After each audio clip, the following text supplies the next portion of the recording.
Here are the aspects of the model. So first, we have the pharynx region.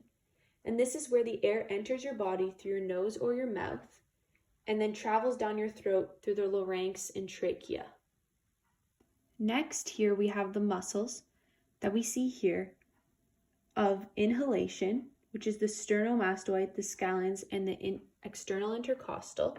And we have the muscles that aid in exhalation, the internal intercostals, the external obliques, the rectus abdominis, and the internal obliques.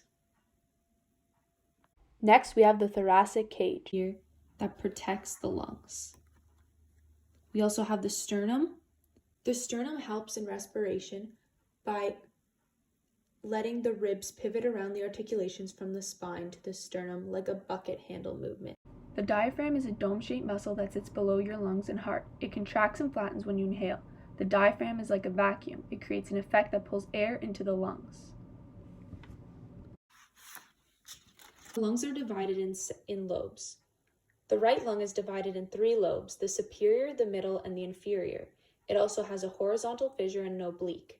On the left lung, there is only 2 lobes, a superior and an inferior, and only an oblique fissure.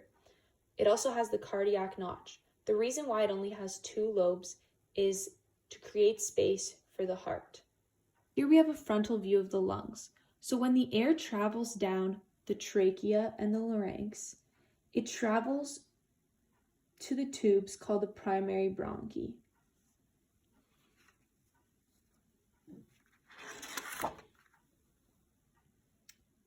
In the lungs, the primary bronchi divide into smaller bronchi, and these smaller bronchi divide into smaller tubes, the bronchioles. The bronchioles end in tiny air sacs called the alveoli. And this is where the exchange of oxygen and carbon dioxide occur. You then breathe out carbon dioxide.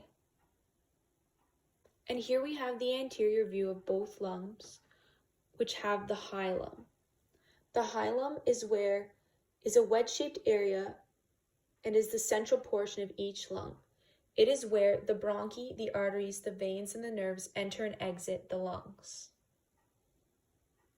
So evidently, your brain controls your breathing rate, how fast or how slow you breathe, by sensing your body's need for oxygen and its need to get rid of carbon dioxide.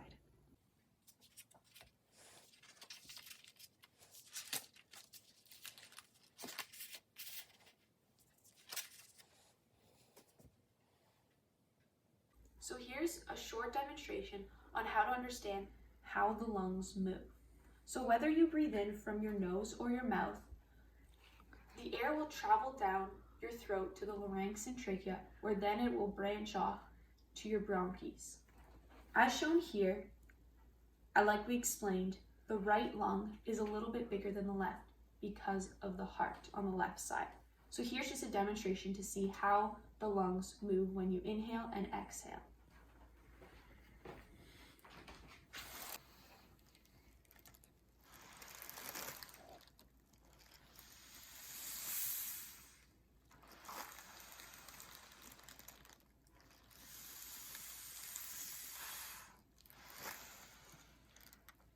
So how can you use this as a learning tool?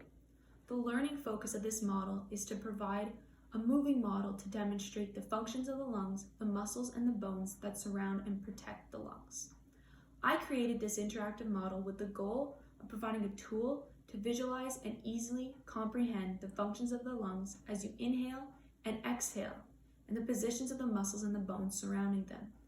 I hope that this educational model has provided you with the opportunity to learn about the mechanics of the lungs in a creative manner.